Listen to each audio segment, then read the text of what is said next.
This is one of the best finance books that I have ever read, if not the best. It's really been changing my mindset, a lot of core beliefs. It's made me take some actions, completely change how I look at my business. And these are 20 of my top takeaways that can hopefully change your life as well. If you're not wealthy, then just stop. Clearly, what you're doing is not working. The conventional wisdom, the things we hear all the time, so we might need to change what path we're going down. And normal is not something we should aspire to. It is something that we should get far away from. Let's say you see somebody who's got 3 brand new cars that they paid cash for. They have a $3 million house. They're balling, they're living the lifestyle, they're traveling. If you ask that person how they got rich, they are not gonna tell you, well, I put away 10% of my income into dividend stocks. And then yeah, now I'm 38 and I'm worth $10 million. 0% chance that's gonna happen. And yet that's what a lot of conventional personal finance people will tell you to do. They'll tell you to put 5, 10, 15% of your money into the stock market. And eventually, once you're 65, you will be a millionaire, which may be true, but if you ever want to get to that point where you have multiple millions of dollars in your 20s, 30s, 40s, then you just cannot do it the conventional way. It's just impossible. So if you want to do it the other way, that's totally fine. But if you want to do it this unconventional way and actually build real wealth sooner, you can't do what everybody else is doing. It's literally impossible for it to work. So what do you need to do? You need to build a money tree. A money tree is something that pays you 24 hours a day, 7 days a week, 365 days a year. You're sleeping, you're at the gym, you're on vacation, you're doing whatever you're doing, you're still making money. It's separating earning money from time spent. That means you no longer have to do 8 hours of work for 8 hours of pay. You put in a bunch of work for no pay, and then eventually you get a bunch of pay for no work. It means if you invest $10, you get $1 back per year for the rest of your life. You're planting a seed of a money tree. And yes, $1 a year for the rest of your life isn't really gonna make a big difference. But if you have $5 million as your money tree, you can be making $40,000 a month for the rest of your life without doing any work. That is a money tree, and I'll explain the steps on how to get there in the rest of this video. It's important to realize that wealth is a process, not an event. Even the people who you see get lucky and get rich quick and get this huge paycheck, it's not really an event, it is a process that leads to it. Let's look at like Patrick Mahomes. Dude signed like a $450 million deal, absolutely insane money. Who knows if he gets all of that money, but it doesn't really matter. That seems like an event. He signed a contract instantly, 45 mil a year, crazy money. But he's been building towards that since he was in middle school. He's been putting in hours every single day for no money throughout all of high school, maybe a little bit of money through college, and then eventually gets to the NFL, starts making more money, and then bang, the event happens because of years and thousands and tens of thousands of hours of work that led to this getting lucky, signing a huge deal. That's crazy. It's a process, not an event. But the process does lead to the event. Pick your lane. The book describes 3 different lanes that most of us go through in life. We got the sidewalk, we got the slow lane, which I lived in most of my life, really until reading this book. And then we got the fast lane, which I hope to be getting onto. Again, I'm not an expert. I'm just some dude trying to figure this out and sharing what I'm learning with you guys. So let's start with the sidewalk. What is that? The plan of those on the sidewalk is to have no plan. You get money, you spend it right away, you get the flashy new thing, you're probably in a little bit of debt. As soon as you get a raise, you get a bigger apartment. As soon as you get a raise, you get a new car. And then that car gets a flat tire and suddenly you're in credit card debt because you had no emergency fund, because you had no plan, and that is the way of the sidewalk. If you think you can afford it, you can't. If you have to do mental gymnastics, well, if I get a raise, or if my stocks go up a little bit, or if the sale of this goes through, my partner gets a job, whatever it is, if that happens, then I'll be able to afford it. Won't be a real big issue. Yeah, I'll get that Tesla, I'll get that boat, I'll get that extra apartment. I'm gonna get a raise soon, it'll be all good. You can't afford it. When you see wealthy people buying a $70,000, $80,000 car in cash, to them, that is the same as us going and buying like a stick of gum. It makes 0 impact in our finances. It's when you spend money and it doesn't really change what your bank account looks like, that's when you know you can afford something. If you have to really worry about it and bump out the payments for 5 years and do all this crazy stuff, then you can't afford it and you should stop spending money. All right, so let's look at the slow lane. The slow lane is the conventional stuff that you hear. It's go to college, get a good job, make some money. It's even like the conventional version of the FIRE movement, where if you invest every month and put money in your 401k, once you reach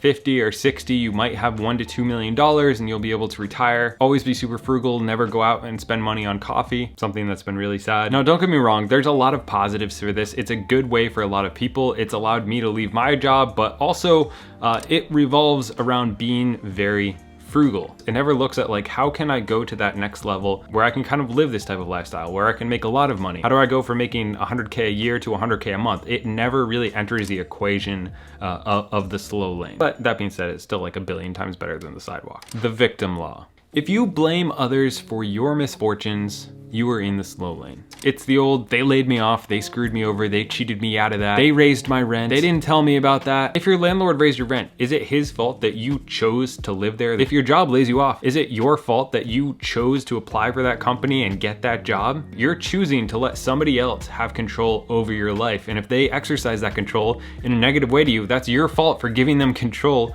over your life. If you're getting $11 an hour and you're mad at your employer for not giving you a raise, it's your fault for taking a job that pays $11 an hour. And if you're sick of that, you need to raise your value to society.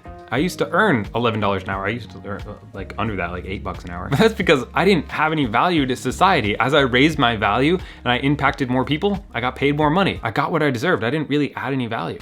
The 5-2 rule. This might be my favorite idea in this book. This is what most of us spend our entire lives doing. We trade 5 hours of work doing something that we don't love, or in some cases we hate, in order to have 2 days that we enjoy. This is just a horrible trade. Instead, he recommends doing the 7007 trade. This is what I did for like 3 years, even though I didn't realize I was doing this. It's starting some type of business. You're living in that business. You're creating something. You're planting those seeds like we talked about 7 days a week. You're grinding. You're making something happen. You're building it. And then eventually, once you can separate your time from that business, you flip it from a 7-0 to an 07, and you can still make that same money because you put in all that effort up front and work 0 days a week or 1 day a week. But most people are unwilling to put in that extra effort, that 7-0 effort, to get the chance of an 07, and instead they're willing to take that 60% negative trade of 5 for 2, of 5 days working for 2 days off. And for most people, that just kind of sucks. The 40-year rule. Let's say you invest $7,500 a year for 40 years, earning 8%. You're gonna end up with about $2.1 million. So if you do that from the time you're 20 to the time you're 60,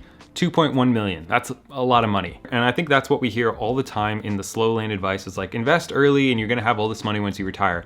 But also consider the fact that you're gonna be 60 and that money is probably gonna be worth like 50% of that. So maybe 1.1 mil. And even nowadays you can't really retire on 1.1 mil. So that's not even all that much money. And you're not gonna be able to really enjoy it or use it in the best years of your life. So what you should do, get rich quick. So before you click away, there is a difference between get rich easy, which is what we see everywhere, and get rich quick-ish, kind of quick. So here are some examples of get rich quick. The guy that builds a smartphone application that sells 50,000 times. The guy who patents a product process and then licenses it to a Fortune 500 company that makes $14 million. The guy who creates a $20,000 a month supplement business, allowing him to travel the world that later sells for $560,000. The author who writes a book about teenage wizards who goes on to become a billionaire. These are all examples of getting rich quick. So really the rule here is if you want to make millions, you need to affect millions. If you're working at the front desk of a hotel and you interact with 100 people a day, your bank account will affect the lack of impact that you have. That's just a fact. When I used to clean offices, I didn't really affect anybody's lives and I didn't make any money. But if you write a book that is read by millions of people, you will make millions of dollars. If you create enormous value for thousands of people, you change their lives, you'll probably make millions of dollars. If you entertain or educate, in order to make real money, you need to scale. And if you want to help me scale, then feel free to subscribe, because like 70% of you guys are not subscribed, which is crazy. It's completely free. Yeah. The $6 bucket of chicken. In the book, he mentions that a fast food restaurant had like these online coupons where if you bring them in, you get a free $6 bucket of chicken. And there was news articles about people waiting in line for hours to get this free $6 bucket of chicken. And those people valued their time at like 0. If you wait for 2 hours for a free $6 and you value your time at $3 an hour, you just hate yourself. It really doesn't make any sense. And this is an idea that I've been thinking about a lot. It's just when you're in the slow lane, you are frugal with your money. When you're in the fast lane, you're frugal with your time. Your time is the most valuable possession that you have. Don't give it away for a $6 bucket of chicken or waiting in line for stuff or driving out of the way for stuff or just doom scrolling. Your time is worth something. You are worth something. But then of course there is the easiest roadblock in the world, which is I can't afford it, which is just downright laziness, which it turns out I've been caught in for a while because I've been hoping to get a farm at some point. But I always think I can't afford that. I might never be able to afford that. When I look at a new Tesla, I might never be able to afford that. And that's the easiest scapegoat, because what do? You just don't get it. Easy, scot-free.